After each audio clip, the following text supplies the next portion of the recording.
Hello बच्चों, let's read this question. True and false. Presence of coliform bacteria in a water body indicate the contamination by the industrial effluent.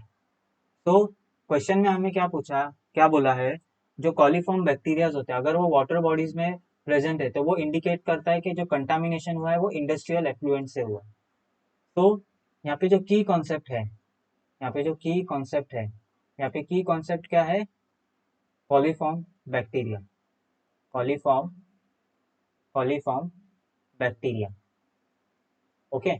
तो now let's start with the explanation. सबसे पहले explanation से start करते हैं. Explanation explanation सबसे पहले coliform bacteria होता है. Let's see. तो कॉलीफॉर्म बैक्टीरिया होता है, this is a group of bacteria. This is a this is a group of bacteria. This is a group of bacteria. Group of bacteria which is present which is present which is present which is present inside the human intestine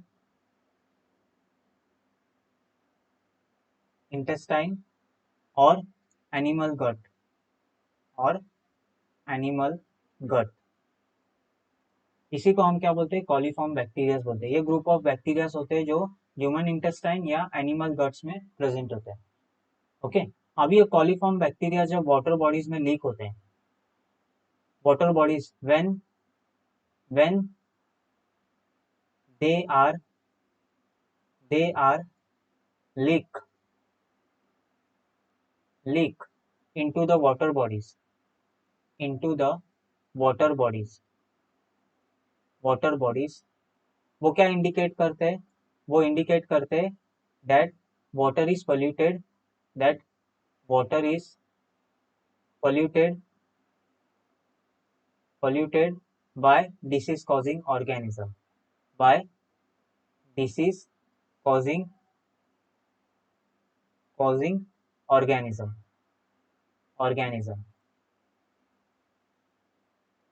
okay. So अभी जो coliform bacteria है वो leak कब होता है? जब जो water bodies होते हैं ना, वो वाटर बॉडीज जब कांटेक्ट में आते हैं, कंटामिनेट मतलब कांटेक्ट में आते हैं टू द ह्यूमन वेस्ट के जैसे या ह्यूमन या एनिमल वेस्ट के जैसे कांटेक्ट में आएंगे. एनिमल वेस्ट के जैसे कांटेक्ट में आएंगे तो कॉलीफॉर्म बैक्टीरिया हमें वाटर बॉडी में देखने मिलते हैं. लेकिन यहाँ पे हमें क्वेश्चन में क्या बोला है? The presence of coliform bacteria in a water body indicate the contamination by the industrial effluent which is a false statement. ये क्या बताता है? फॉल्स. क्यों? क्योंकि कंटामिनेशन बाय इंडस्ट्रियल एफ्लुएंट नहीं है, कंटामिनेशन बाय ह्यूमन और एनिमल वेस्ट. वहां से ये कॉलीफॉर्म बैक्टीरिया हमें वाटर बॉडी में देखने मिलता है. वो बताता है कि वाटर पॉल्यूटेड है by the disease causing organisms. Okay. ठीक है. और ये हमें बताता है कि डिसीज कॉजिंग ऑर्गेनिज्म से क्या है, आपके micro organ disease causing micro organisms. यहाँ पे माइक्रो ऑर्गेनिजम्स आएगा. माइक्रो ऑर्गेनिज्म से क्या है, आपका वाटर कंटामिनेट है. वो हमें कॉलीफॉर्म बैक्टीरियाज बताते हैं. लेकिन ये कॉलीफॉर्म बैक्टीरियाज वाटर बॉडी में आए कैसे? वो आते हैं ह्यूमन और एनिमल वेस्ट से. जैसे ह्यूमन और एनिमल वेस्ट वाटर बॉडी के कांटेक्ट में आते हैं तो वो हमें बताते हैं कि जो पॉल्यूटेड जो वाटर है वो कंटामिनेट हो गया है. किससे? इंडस्ट्रियल एफ्लुएंट से नहीं. वो किससे कंटामिनेट हो गया? वो कंटामिनेट हो गया है आपके disease disease causing micro organism से. कॉजिंग माइक्रो ऑर्गेनिज्म से.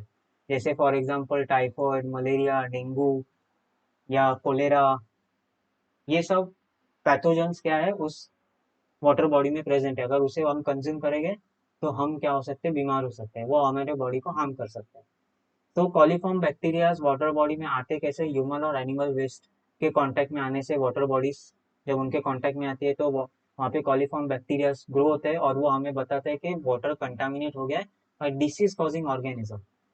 डिसीज कॉजिंग माइक्रो ऑर्गेनिज्म से, नहीं कि आपके इंडस्ट्रियल एफ्लुएंट। इंडस्ट्रियल एफ्लुएंट से जब भी वाटर कंटामिनेट होता है तो वो हमें बताता है कि वाटर यहाँ पे क्या है, पोल्यूटेड है। वाटर क्या है यहाँ पे, पोल्यूटेड है, मतलब वाटर पोल्यूशन बताता है, ठीक है। लेकिन हमें ये नहीं बताता है कि वो कॉलीफॉर्म बैक्टीरियाज के ग्रो, मतलब कॉलीफॉर्म बैक्टीरिया ग्रो हो रहे हैं तो वो इंडस्ट्रियल एफ्लुएंट के कारण नहीं, वो वाटर पोल्यूशन बताता है हमें। लेकिन जो कॉलीफॉर्म बैक्टीरिया का जो मेन कॉज है वो ये है कि जब भी वो ह्यूमन और एनिमल वेस्ट में आएंगे तो वो वाटर बॉडीज में आपको मिलेगी और वो बताएगी कि ये वाटर पोल्यूटेड है by a disease causing micro organism. तो यहाँ पे जो फाइनल आंसर होगा, यहाँ पे जो फाइनल आंसर होगा, the final answer here will be, the final answer is false. Final answer क्या है यहाँ पे, फॉल्स है। क्यों फॉल्स है? Because the presence of coliform bacteria in a water body indicate the contamination by the disease causing microorganism, not by the industrial effluent, not by the industrial effluent.